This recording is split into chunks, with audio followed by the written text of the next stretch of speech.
Congratulations congratulations. अरे ये सब चलो चलता रहेगा, सबसे पहले अपने को एक ग्रुप सेल्फी चाहिए। चलो ये सेल्फी। अरे खुशी तो थोड़ी दिखा, कम ऑन। अरे नहीं कुछ नहीं, अरे मैं खुश हूँ। वो बस मैं सोच रहा था कि ये सब तो हो गया है, और जब निधि के पेरेंट्स को मालूम पड़ेगा तो क्या होगा। एंड ऑनेस्टली बहुत मुश्किल है। एंगेजमेंट तो हो गई, फिर शादी का क्या? एक रास्ता है, तुम दोनों ना भाग के शादी कर लो, कितना मजा आएगा ना गाइस। अरे चांदनी, ये सब बातें ना फिल्म और कहानी में अच्छी लगती है, असल जिंदगी में फ्यूचर का क्या? हमारी पढ़ाई, आने वाले बच्चों की पढ़ाई, बिजनेस, क्या करेंगे और कैसे सर्वाइव करेंगे? और वैसे भी इन सब के अलावा हमारे पेरेंट्स को जब मालूम पड़ेगा तो क्या होगा? और मैं नहीं चाहता कि निधि के पेरेंट्स को जब भी मालूम पड़े तो पे कुछ गलत बीते। I don't want that, so it's not right. और मैं भी नहीं चाहती कि मेरी वजह से आई बाबा को शर्मिंदा होना पड़े। ओफो, आज का दिन तो एंजॉय करो, कितना प्यारा दिन है भाई। जीजू और ताई का एक डांस तो बनता है। हाँ, माहौल बहुत अच्छा था सर, दोनों बहुत खुश थे। हम में से कोई भी वहाँ से जाना नहीं चाहता था, पर सर लेट हो गया तो हम सब अपने अपने घर निकल गए। निकलने से पहले ताई ने मुझे बोला था कि वो घर पे मिलेंगी, तभी बात करेंगी। और वो दोनों फिर वरुण जीजू की कार में निकल गए, हम सब भी निकल गए। करण ने मुझे घर ड्रॉप किया और फिर अगले दिन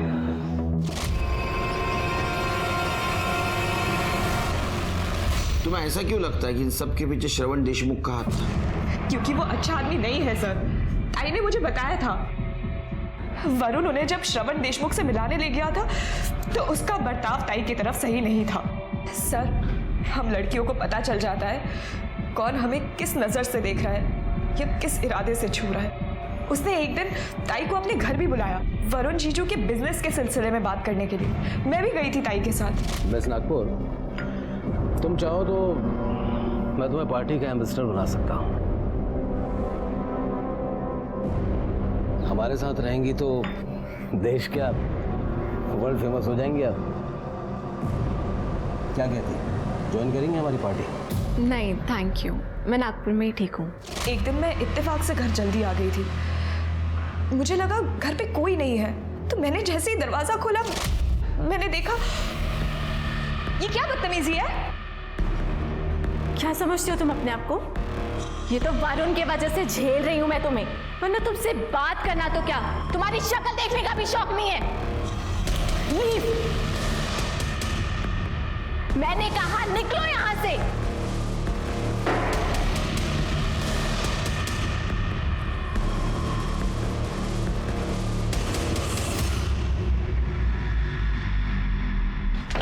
तो श्रवण ने कुछ नहीं किया ना सर। उसके बाद उसने वरुण को परेशान करना शुरू किया। वरुण के बिजनेस में जो भी पैसा लग रहा था वो श्रवण उसे बिना बताए निकाल रहा था सर। वरुण ने मार्केट से बहुत उधार लिया हुआ था, उसका इंटरेस्ट भी भर रहा था। बिजनेस खत्म होने के करीब था, क्योंकि जो पैसा बिजनेस में लगना था वो कभी लगा ही नहीं बिजनेस में सर। ये श्रवण बीच में से पैसा निकाल रहा था सर सारे, और ये बात श्रवण ने खुद मेरे सामने बोली। तेरी हिम्मत कैसे है मुझे धोखेबाज कहने की? मैं धोखेबाज तो बहुत ही अच्छा शब्द है, तो आस्तीन का सांप है जिसने मेरे भरोसे को डसा है। ये तमीज से बात कर। कितना घटिया आदमी है ना, अच्छे से जानता हूं मैं। निधि को किस नजर से देखता है? हाँ, उसे घर गया था ना, उसको छू कर आया तू। तुम्हें अपनी बेटी को भी ऐसे ही छूता है क्या तू? ओए छोड़ छोड़। तू मेरा पार्टनर है, इसलिए से थप्पड़ मारा। अगर लिमिट क्रॉस की ना तो कहाँ गायब करूंगा तुझे पता नहीं चलेगा।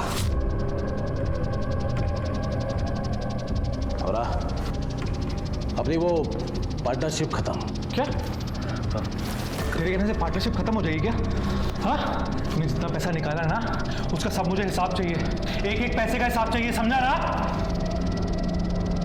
मेरे हिसाब से भूल जा अपने पैसे को, और उसमें से नागपुर को भी। और इस लड़ाई के 1 महीने के अंदर ही दोनों की मौत हो गई। वो हमें कार में मिले, ऐसी हालत में ताई के कपड़े।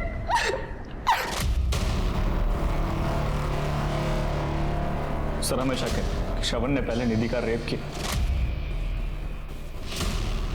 और उसके बाद उसका मर्डर। निधि की सलवार उसकी एड़ी तक थी सर। अब आप ही बताइए, अगर कोई सुसाइड करेगा तो अपने कपड़े इस हालत में क्यों छोड़ेगा? उनके शरीर पे निशान थे, ऐसा लग रहा था जैसे किसी ने बुरी तरह से उनको मारा हो।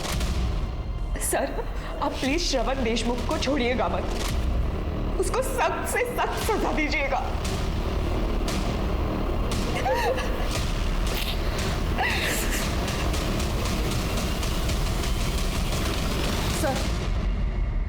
सर, श्रवण देशमुख के सीडीआर रिपोर्ट के अनुसार वो उसी शाम मुंबई चला गया था, फिर रात में अपने घर वापस आया, फिर दूसरे दिन सुबह जल्दी चला गया और फिर दोपहर में अपने घर आया।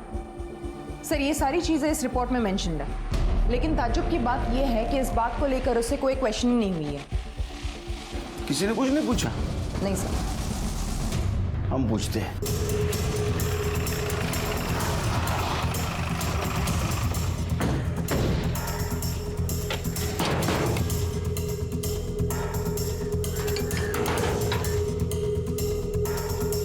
जी कहिए। श्रवण जी है? जी रुकिए। सर, बाहर कुछ पुलिस वाले आए हैं। क्या चाहिए? अंदर कैसे आ सकते हैं? तुम्हारे साहब को बोलो, एसआईटी की टीम आई है मुंबई से, मिस नागपुर केस के बारे में बातचीत करनी है। जाइए आप लोग यहाँ से, मुझे इस बारे में कोई बात नहीं करनी है। मुझे करनी है बात आपसे। कुछ ऑप्शन भी नहीं है, कुछ सवाल पूछने हैं आपसे। वारंट लेकर आया है? नहीं ना? जब वारंट लेकर आओ ना तब यहाँ पे रहना। चलो शेख। और जैसा कि आप लोगों ने अभी देखा कि एसआईटी श्रवण देशमुख से मिलने आई, क्योंकि विक्टिम की बहन ने उनके ऊपर संगीन आरोप लगाए हैं, किंतु श्रवण देशमुख ने कोऑपरेट करने से बिल्कुल मना कर दिया और एसआईटी को वापस लौटना पड़ा। इस खबर के ऊपर हमारी नजर बनी हुई है, आप देखते रहें टीवी 13। मैं कैमरा पर्सन श्याम के साथ मोहित शर्मा। बाबा देख रहे हैं, आप अभी भी चुप रहेंगे? अभी भी यही कहेंगे कि वो दोषी नहीं है?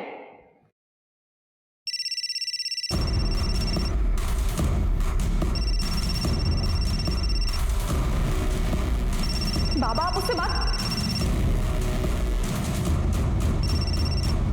बोलिए देशमुख साहब। क्या बोले? बोलने से तो सब प्रॉब्लम्स खड़ी हो रही हैं। वो आपकी बेटी है ना प्रीति, जो हमारे खिलाफ बोल रही है, उसे 2 थप्पड़ कस कर लो और समझाओ उसे। अगर हम समझाने पर आएंगे तो तकलीफ हो जाएगी कामत जी। ऊपर से आपका बिजनेस डूबेगा 100 लाख। Good night.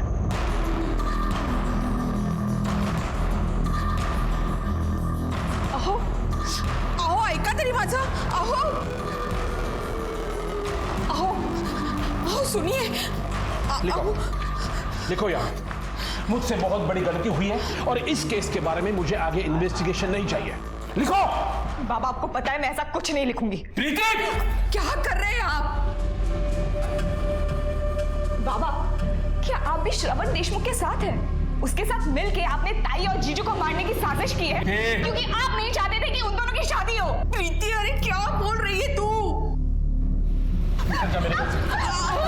क्या कर रहे हैं आप ये? देखिए, एक बेटी खो चुकी हूं मैं, दूसरी को नहीं खोना चाहती हूँ। चुप, बिल्कुल चुप। जब तक इसके दिमाग से ये पर निकल नहीं जाता, इसकी सूरत नहीं देखूंगा। निकल जा। आप क्या मुझे निकालेंगे बाबा? मैं खुद आप जैसे डरपोक आदमी के साथ नहीं रहना चाहती, और अब तो मैं ताई को इंसाफ दिला के रहूंगी। प्रीति, प्रीति सुन मेरी बात। प्रीति, फिर क्या करा? घर छोड़ दिया मैंने। क्या होगा? तुम अभी एमजी रोड पे हूँ। ठीक है, तुम वहीं वेट करो, मैं आता हूँ।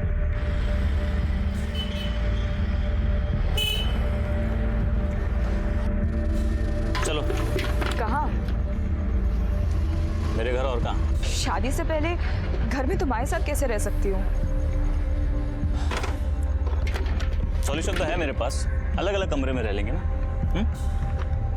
पर ज्यादा दिन नहीं, और जब तक शादी नहीं होती तब तक। आओ। फिलहाल मेरी अपनी शादी से ज्यादा ताई को इंसाफ दिलाना जरूरी है।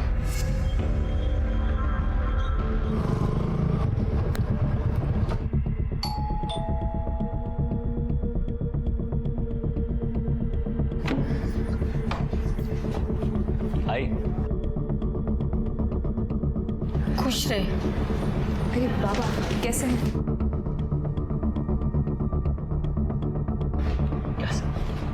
क्या हुआ? एक मिनट। तेरे बाबा तो कुछ बोलेंगे नाही, पण तू हिला इकडे कशाला घेऊन आला? आई, इस घर की होने वाली बहू है। और तू भूल गई क्या, तूने अपने हाथों से कंगन दिए थे इसे सगाई में। होने वाली है, हुई नहीं है। भाई आज नहीं तो कभी ना कभी तो शादी होनी है, फिर तो यहीं आएगी ना, क्या फर्क पड़ता है। मुझे फर्क पड़ता है, ये यहाँ नहीं रह सकती। तो सुन मेरी बात, तू निकल इस घर से और पापा को साथ में लेके जाना, क्योंकि प्रीति तो इसी घर में रहेगी, समझी। तू इसके लिए हम लोग को हमारे घर से बाहर निकालेगा? आपका घर आई तो भूल रही है शायद, ये घर मेरा है। तूने और बाबा ने अपने हाथों से मेरे नाम किया था, अगर याद नहीं आ रहा तो पेपर लेके आता हूँ। करण, हाँ सब ठीक है ना? हाँ सब ठीक है। आई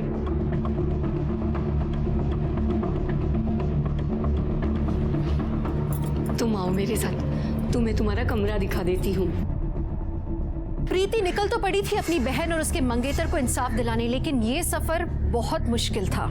इस समय सिर्फ श्रवण ही नहीं, उसके पिता भी दुश्मन नजर आ रहे थे और गजेंद्र अपनी राजनीति के कारण साथ नहीं दे पा रहा था। इस बीच में अगर कोई प्रीति के साथ था तो वो करण था। करण के सपोर्ट और खुद की दृढ़ता के कारण प्रीति ने इस लड़ाई को जारी रखा। प्रीति बार बार एसआईटी को फोन कर करके उनसे केस के प्रोग्रेस के बारे में पूछ रही थी। उसे उम्मीद थी कि एसआईटी कोई जादू की छड़ी घुमाएंगे और श्रवण को दोषी करार देंगे। ऐसा तो नहीं हुआ, लेकिन एसआईटी जब कोर्ट के ऑर्डर का वेट कर रही थी कि श्रवण उनकी इन्वेस्टिगेशन में मदद करे, तो एसआईटी को पहला क्लू मिला अपना। ये देखो, ये वरुण की नाक लाल है, निधि की नहीं थी। सर हो सकता है ये पुरानी चोट हो। पोस्टमार्टम रिपोर्ट में ऐसा कुछ मेंशन नहीं है। सिर्फ पोस्टमार्टम रिपोर्ट के हिसाब से इन्होंने नींद की गोलियां खाई थी, लेकिन मुझे लगता है उनको गोलियां खिलाई गई, फिर इसी हालत में निधि के साथ रेप किया गया हो। जब बेहोशी की हालत में दोनों नहीं मरे तो उनको कार की पिछली सीट पे रखा था। कार को दीवार से लगाया गया, उसका हीटर ऑन किया, गाड़ी लॉक कर दी ताकि ऑक्सीजन खत्म हो जाए और घुटन से दोनों मर जाए। सिर के मुझे सुसाइड नहीं, मर्डर लगता है। लेकिन जब दोनों नहीं मरे तो एक कातिल पैनिक हो गया और दिन निकलने वाला था, सड़क पे लोग भी आने वाले थे, तो उसने कुर्सी का दरवाजा खोला होगा, उसको कुशन दिखा, वो कुशन उसने लिया और निधि का मुंह दबोच दिया। अब वो वरुण को भी मारना चाहता था। लेकिन सर गाड़ी तो दीवार से एकदम चिपक के पार की गई है, तो वरुण की साइड का दरवाजा खोलना तो बहुत मुश्किल है। शिरके, तूने फोटो में देखा वरुण की बॉडी दरवाजे की उस तरफ झुकी थी, तो वरुण को मारने के लिए वो निधि के ऊपर से गया, उसने वरुण का मुंह भी ऐसा दबोचा, लेकिन वो इतना फोर्स नहीं दे पाया। तो या तो उसने कुशन नीचे गिरा दिया होगा या कुशन नीचे गिर गया, बाद में उसका नाक उसने दबा दिया, क्योंकि उसकी नाक बहुत लाल थी और उसकी मौत भी नाक दबाने की वजह से हुई है। क्या लगता है तुम्हें? सर पॉसिबल तो है सर, जैसे अभी आपने वरुण का नाक दबाने के लिए यहाँ पे सपोर्ट लिया, सर हो सकता है कि कातिल ने भी ऐसा कुछ सपोर्ट लिया हो अपनी बॉडी को एडजस्ट करने के लिए। हो सकता है। इसका मतलब कांच पे कातिल के फिंगरप्रिंट होनी चाहिए, जो पहले जांच में मिस हो गए। सिर्फ हैदराबाद से फिंगरप्रिंट एक्सपर्ट को बुला और कार की फिर से जांच करवा। ठीक है सर।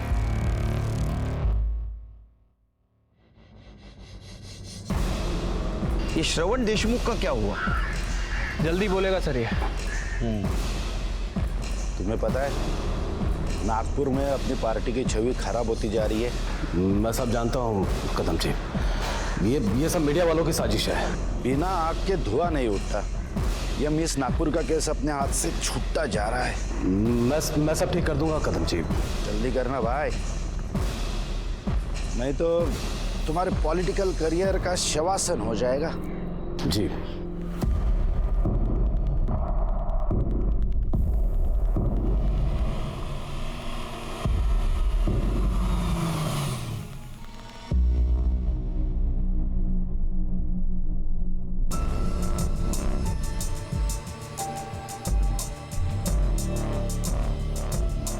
लिखा आपने? मैं रिकॉर्ड कर लिया तो तुम भी दिखाओ।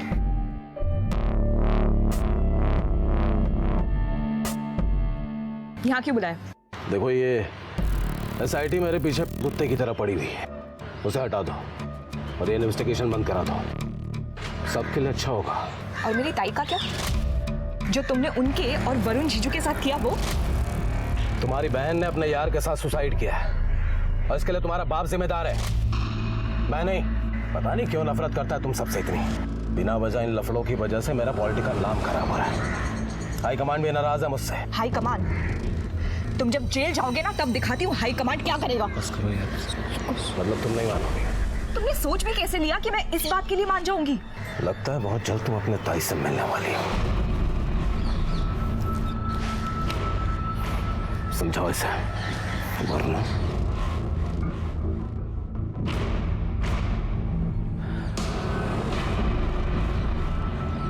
प्रीति, तुम टेंशन मत लो। दिख रहा है वो कितना डरा हुआ है। इसमें तुम्हारी जीत है, सब ठीक होगा। हाँ? दादा, कुछ पता चला क्या जिससे हमारी मदद हो सके? हाँ मिला ना, कुछ ऐसा बेटा जो तुम्हारी जिंदगी बचा सकता है। अब मेरी बात को ध्यान से सुनो, बंद करो इस इन्वेस्टिगेशन को और SIT को वापस जाने के लिए कहो। बेटा, जो होना था सो हो चुका है, अब गड़े मुर्दे मत उखाड़ो। ये क्या कह रहे हैं आप?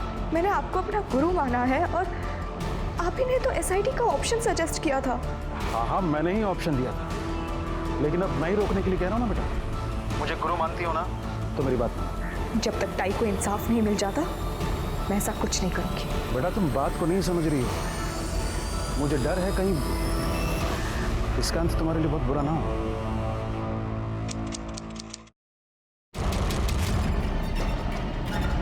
हमारे खिलाफ बोल रही है और समझाओ उसे, वरना अगर हम समझाने पर आएंगे तो तकलीफ हो जाएगी कामत जी।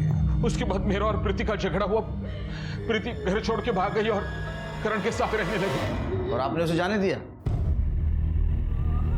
प्रीति, नहीं नहीं प्रीति, प्रीति प्रीति प्रीति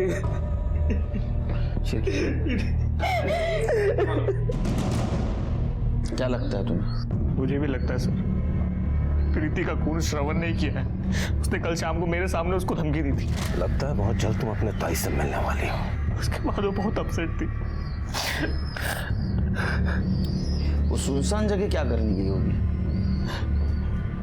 मुझे नहीं पता सर। मैं जब ऑफिस से घर लौटा तो घर पे नहीं थी। आई और बाबा ने भी उसे जाते हुए नहीं देखा। मुझे लगा अपनी आई से मिलने गई होगी।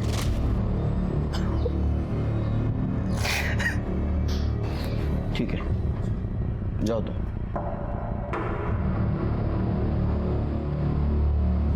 सिरके, इसका स्टेटमेंट क्रॉस चेक करो और क्राइम सीन का डम डाटा निकालो।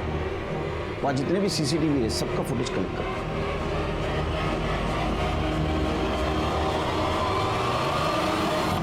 आखिर प्रीति को किसने मारा? क्या अपनी बहन को इंसाफ दिलाने की चाहत ही प्रीति की मौत का कारण बनी, या इसके पीछे की वजह कुछ और थी? पुलिस ने फिंगरप्रिंट एक्सपर्ट को बुलवाया और उन्हें कार की खिड़की से एक पार्शियल फिंगरप्रिंट भी मिला।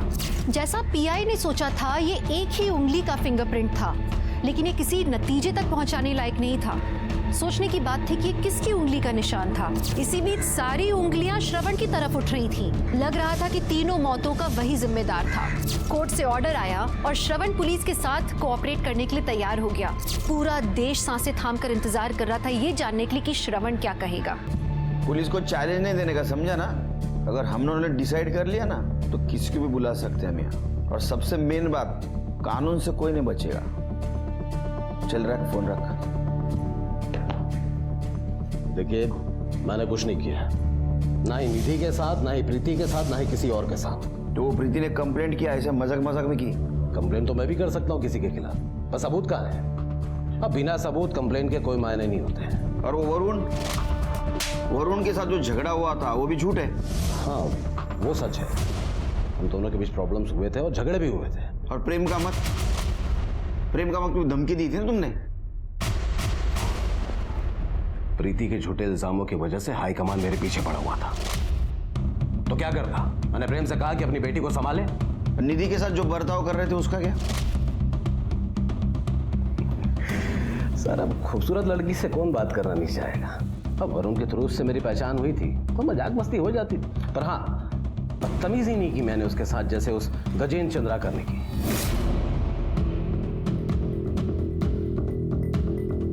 मतलब? बुरी नजर थी उसकी निधि पर। मेरे पास उसकी रिकॉर्डिंग है, मैं आपको सुनाता हूँ, आप खुद ही सुन लीजिए उसने क्या कहा था ऑल पार्टी कॉन्फ्रेंस मीटिंग में। अरे मिस नागपुर मतलब अपनी हुई ना, देखना मिसेस नागपुर भी हम ही बनाएंगे। हुआ जल्दी जल्दी कैमरा पेन करो। सर किस तरह के सवाल पूछे आपसे पुलिस ने? No comments. सर कुछ तो रिएक्शन, कुछ तो बातचीत हुई होगी। जैसा कि देखा आपने, देशमुख जी 4 घंटे की पूछताछ के बाद पुलिस स्टेशन से बाहर आए हैं और उनके चेहरे के हाव भाव को देखकर यही लगता है कि पुलिस को उनके खिलाफ कोई पुख्ता सबूत नहीं मिले हैं। उन्होंने बाहर आते ही हमें वी का साइन दिखाया। हम इस केस पर लगातार बने हुए हैं, आप देखते रहिए TV 13। सर ये तो एंटी क्लाइमैक्स हो गया, हमारे पास भी उसके खिलाफ कुछ नहीं है। ये एक्सपीरियंस्ड पॉलिटिशियन है शिर्के, लेकिन इसने हमें एक नया एंगल दिया है। क्या वाकई में गजेंद्र चंद्राकर इस केस में इन्वॉल्व तो नहीं, या हमें कंफ्यूज करने के लिए ये श्रवण ने उसका नाम लिया है? सर प्रीति की पोस्टमार्टम रिपोर्ट से पता चला है कि एक्सेसिव ब्लड लॉस की वजह से उसकी मौत हुई।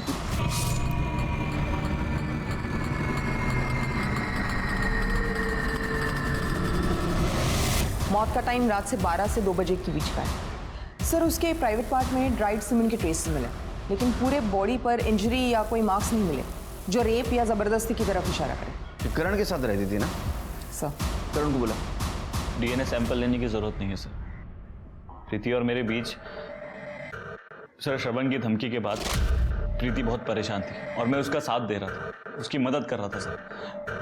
पता नहीं हम दोनों कैसे एक दूसरे में इन्वॉल्व हो गए, कुछ पता ही नहीं चला सर। तो फिर तुमने उसकी स्थिति का फायदा उठाया? आज शपथ सर, ऐसा कुछ नहीं हुआ सर। हम दोनों के बीच जो भी हुआ है एक दूसरे की मर्जी से हुआ है सर। हम दोनों तो अगले हफ्ते शादी भी करने वाले थे। ये देखिए सर मैंने कार्ड तक बना दिए थे, ये देखिए सर। मैं अपने कुछ क्लोज दोस्तों और रिश्तेदारों को भेजने भी वाला था। ये बहुत सिंपल शादी करना चाहते थे सर। फिर आगे क्या हुआ? आगे सर मैंने आपको पहले भी बताया कि मैं कुछ काम से घर से बाहर निकला था और जब मैं वापस आया तो प्रीति घर पर नहीं थी। बहुत अच्छी कहानी सुनाया तूने। कोइंसिडेंस, मराठी में इसको योगायोग कहते हैं।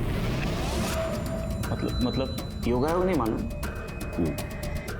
हमारे डम डाटा के हिसाब से तुम्हारा मोबाइल स्विच ऑफ होने से पहले जहां प्रीति का मर्डर हुआ ना, उसके आसपास का लोकेशन दिखा। सर आप कहना क्या चाहते हैं? नीचे बैठो, इतना कहना चाहते। बैठो।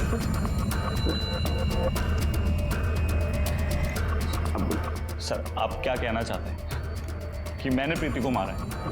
सर मैं आप लोगों से कितनी बार कह चुका हूं, मैं अपनी बाइक पे निकला था बस राइड पे सर, अपने माइंड को फ्रेश करने के लिए, अपने हमारे फ्यूचर के बारे में सोचने की। अब सर रास्ते में फोन की बैटरी लो हो गई होगी, फोन बंद हो गया होगा, नहीं ध्यान दिया मैंने। आज शपथ सर मुझे नहीं पता था कि प्रीति वहीं पे है जहां पे मैं हूं। सर मैं सच कह रहा हूं सर, जो भी मैंने कहा सब सच का है सर। चले घेऊन जा, तुम्हारे फ्यूचर का प्लानिंग हम करेंगे। सर आप मेरी बात सुनिए सर, श्रवण फंसा रहा है मुझे सर आप मेरी बात सुनिए सर, ये झूठ है सर सब। शिर्के, वरुण के कार पे हमें जो फिंगरप्रिंट मिले थे वो श्रवण से मैच हुए? सर उसकी रिपोर्ट अभी तक नहीं आई है, बट जल्दी आ जाएगी। इसके भी फिंगरप्रिंट मैच करवा के देखो। ठीक है सर। और वरुण और निधि के क्राइम स्पॉट का डम डाटा चेक करो, देखो कुछ नई कहानी सामने आती है क्या। Okay sir.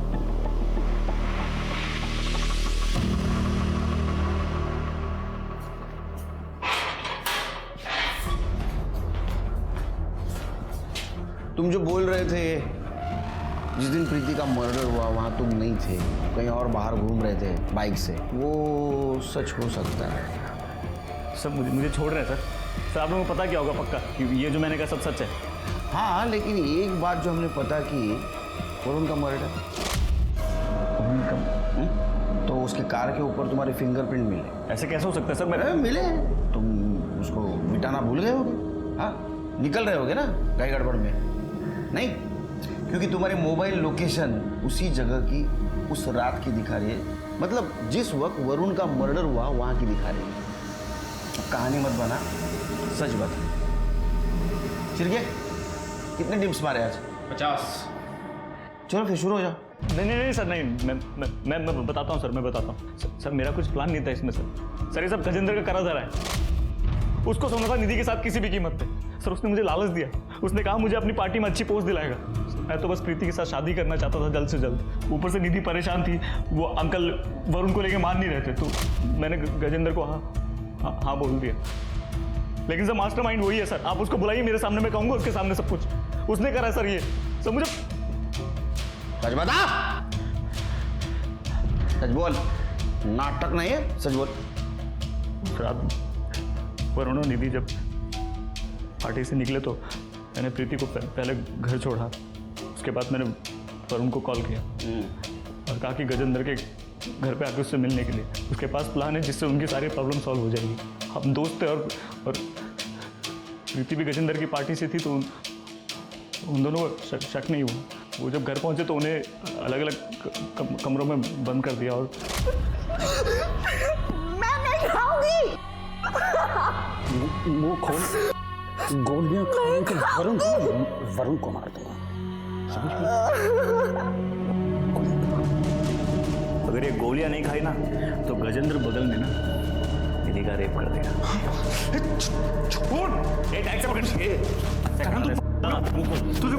मुंह खोल। सर वो गजेंद्र ने निधि का रेप किया।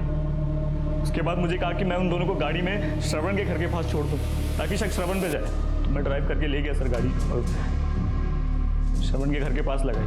तो मैंने देखा कि वो दोनों जिंदा थे, सांस ले रहे थे। तो मैंने हीटर फुल कर दिया ताकि घुटन से मर जाए और लॉक करके बाहर खड़ा हो गया। मैं जब दोबारा देखने आया गाड़ी में तो वो लोग जिंदा थे, सांस ले रहे थे। मुझे लगा सुबह हो जाएगी तो कोई आके देखने ले, तो मैंने वो गाड़ी में कुशन रखा था, उससे निधि का मुंह दबाया। सब जो किया गया है ना ये सब गजेंद्र ने किया। तो हम एक काम करते हैं, हम गजेंद्र को बुलाते हैं, उससे कन्फ्रंट करते हैं, सबूत इकट्ठा करते हैं, उसके बाद पुलिस को बता देंगे। तुम्हें भरोसा है ना मुझ पर? फिर वो मान गई। फिर तो उसको सुनसान जगह पे लेके गए। हमने गजेंद्र को यहाँ क्यों बुलाया है? ये कितनी सुनसान जगह है। सर अब बोलिए ना सर मैं अपने फ्यूचर के बारे में कर रहा था सर। मैंने गलती। करण ने प्रीति से सच्चे प्यार की कस्में खाई थी, लेकिन प्रीति और अपने करियर में से करण ने अपने करियर को चुना। प्रीति अपनी बहन के कातिल तक पहुंचना चाहती थी और वो उस तक पहुंच भी गई थी, ठीक अपने कत्ल से पहले। श्रवण जो शुरू से ही दोषी नजर आ रहा था वो निर्दोष निकला, कम से कम इस केस में। तो गजेंद्र ने श्रवण की बातों को महज कहानी बताया और पुलिस को भी उसके खिलाफ कोई सबूत नहीं मिला। गजेंद्र आज आजाद घूम रहा है, लेकिन पुलिस ने हार नहीं मानी है। वो आज भी गजेंद्र के खिलाफ सबूत ढूंढ रही है। हो सकता है शायद सच में किसी दिन प्रीति की आत्मा को पूरी तरह से इंसाफ मिल जाए। तो चलिए, मैं दिव्यांका त्रिपाठी दहियाब लेती हूँ आपसे विदा। फिर मिलूंगी एक नए केस के साथ। तब तक देखते रहिए क्राइम पेट्रोल, सतर्क, विमेन अगेंस्ट क्राइम। एक औरत पर वार, अब हर औरत का भार।